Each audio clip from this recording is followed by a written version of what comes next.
Hi everyone, it's Leilani. Welcome back to my channel. So today we are going to be finishing up my week in the life traveler's notebook. So this is the second half of this album where I'm going to be documenting days Friday, Saturday, and Sunday in this week in the life project for 2023. So if you haven't checked my previous video, I will link it below. But that is where I kind of start out the album, let you know what I'm doing, and I work on Monday through Thursday. So as you can definitely tell, I tried to do a really simple approach to Week in the Life this year, as I mentioned before. So I'll just briefly go over that again in this video.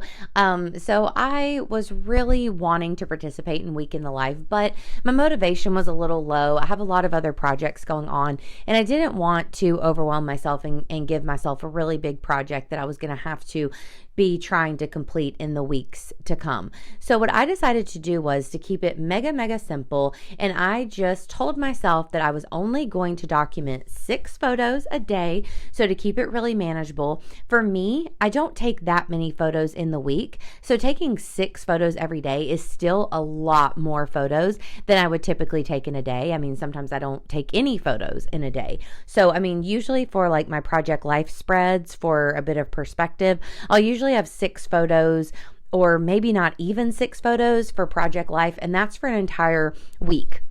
So to have 6 photos for each day, it was quite a bit more for me. So it's kind of a lot in general for my project, but I feel like a lot of people take way more than 6 photos throughout Week in the Life, which is also great, but for me felt extremely overwhelming. So I told myself, if I just take 6 photos a day and kind of create a little grid that I can use in a traveler's notebook, I could really keep this project super manageable, super simple, and I'll still be able to document it, but I won't be so overwhelmed. So I'm the type of person where I love to get my projects done right away. So the idea of being able to have this project completed basically by the end of the documenting days just was right on what I wanted to be able to do. So essentially what I did was, like I said, took the 6 photos, I popped them into the DIPTIC app, and I will just put how you spell that below just in case anyone wants to check it out, but it's basically just a collage app. And so I chose this type of collage where I could put the 6 photos together kind of vertically like that, so then I knew that I would be able to print it off easily for my traveler's notebooks. So I printed it off a tiny bit bigger than a 4x8, but roughly a 4x8. I just measured my pages here in the traveler's notebook. So for my computer, I printed it off as a 4x3 by 8x3, or 4.3 by 8.3. There you go. Just a little bit bigger than a 4x8, and just adhered that right on the left side. Then on the right side, I have my journaling and then a piece of pattern paper with a large number. So for my journaling, I tried to also keep it really simple within this project. I didn't have a ton that I really wanted to talk about or needed to talk about. So I kind of kept it casual with a currently style of journaling. So I'd write a little paragraph kind of an overview of the day, and then I would go on with like what I was currently watching, listening to, reading, anything like that. I can't remember all the things I put, but I popped those in, and then that was a really easy way to kind of keep track of everything and keep track of my journaling throughout the week as well. Then I'm using some pattern paper from the Sweet Story collection from Maggie Holmes. I know in my last video I said Simple Stories collection from Maggie Holmes, and that's just because I've had Simple Stories on the brain, but it's definitely called Sweet Story, and I love this collection.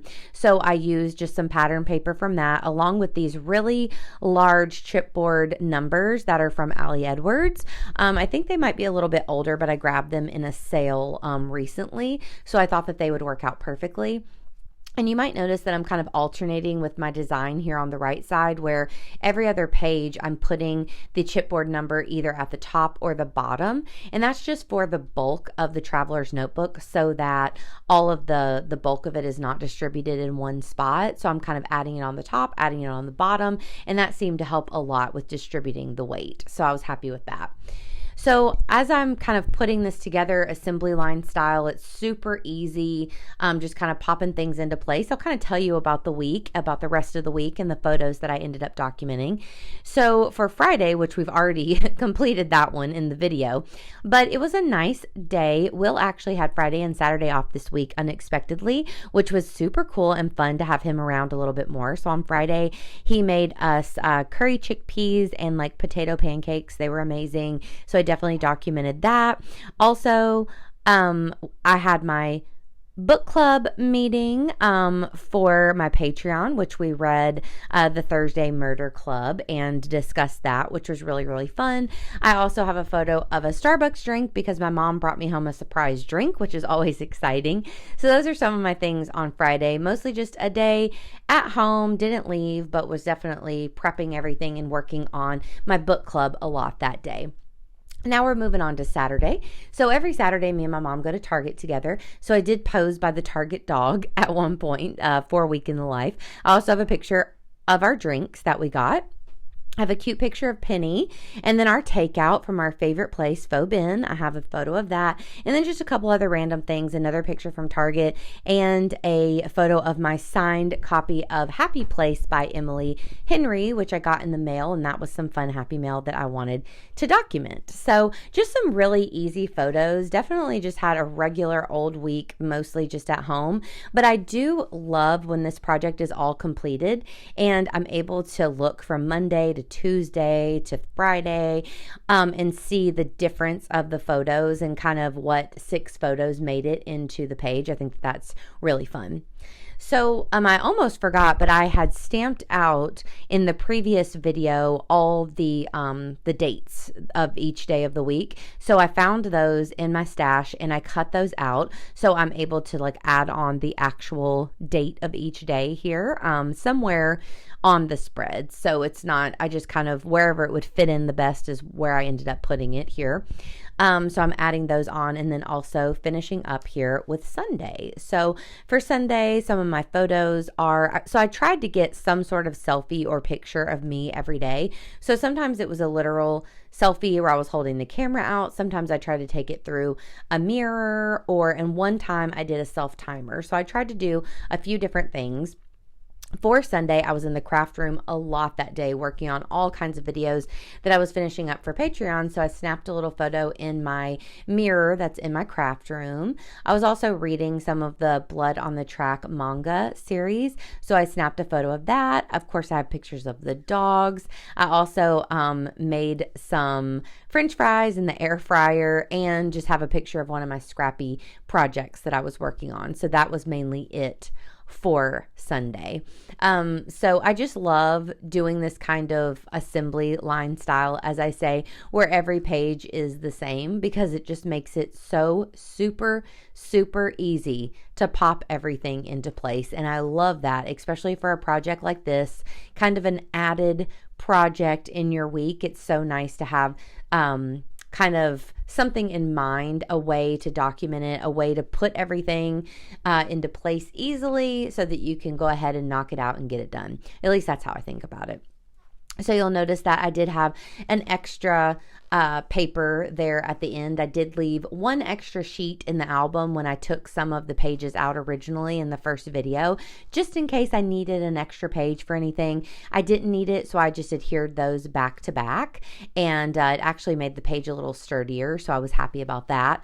And then I will, after I complete page 7, we're going to add just a little bit to the front and to the back page just to kind of finish off the album completely. But I really love the way that it ended up turning out. So definitely let me know if you did Week in the Life this year, if that's a project that you enjoy, that you tend to gravitate towards and try to document.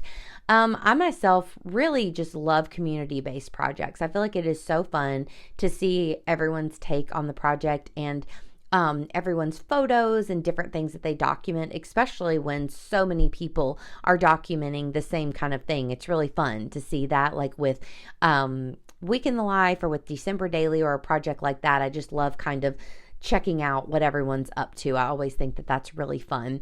And I'm excited to see all the different approaches, the different sizes. I know a lot of people are doing larger albums with the 10 by 8, which I'm definitely looking forward to seeing people's albums at that size because I love the 10 by 8. So I've done a couple of those sizes myself.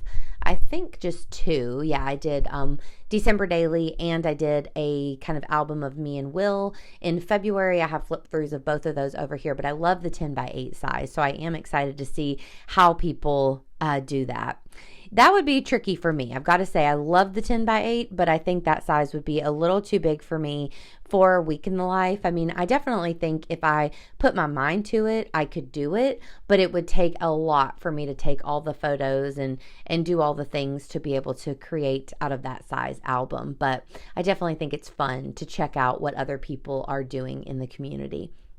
So at this point, we've got all the pages done, as you can see, but right there in the very front, I don't have anything here. So I thought that it would be nice to kind of add something, a little bit of interest. So I'm just going to freehand a heart here out of some scraps and pop that in place. And I did type up just a little tiny bit of journaling to go here on the front page. So I wrote, in this album, you will find a little peek into a regular week in the life for our little family. I wanted to document all of the small things that we do each day, making up the bigger picture. So here we are, enjoying life together through one random week in April. Bring on the memories.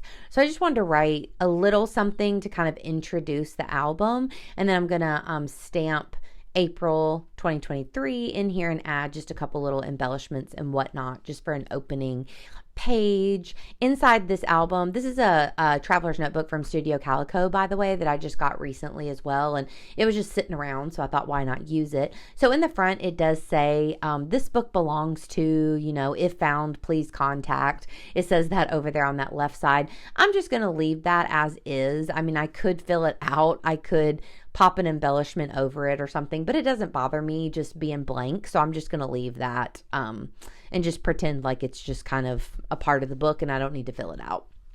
So then we're going to go to the back, and I'm basically going to mirror what we just did in the front, just with another piece of pattern paper here. I'm going to freehand another heart, but I don't have any journaling or anything, so we're just going to add on a couple phrase stickers with a few of the little stars, just to kind of have something cute for that last little page. When you flip it over, it won't just be empty. So I think that that's a cute touch. So I'm really glad that I was able to use the Maggie Holmes Sweet Story collection as well, because that's one that I really love and I have not used a ton of it. If you know where I can buy more, I would love the scoop on that, because on scrapbook.com I did not see much of it left, and all I could really find were the 6x8 paper pads, which that's fine, but I wish I could get some 12x12 papers as well. But for now, these smaller projects, I'm glad that I'm able to incorporate some of this paper because I really, really love it. So here at the end, I'm just going to give you a very quick flip through of the entire week. So thank you so much for following along with this project with me. Thank you for all of the awesome feedback on my last video. I hope that y'all enjoy it. Definitely let me know how you will be documenting. And of course, if you like this video, give me a like, subscribe if you haven't, and I'll be back at you super, super soon with another one. Thanks, y'all. Bye.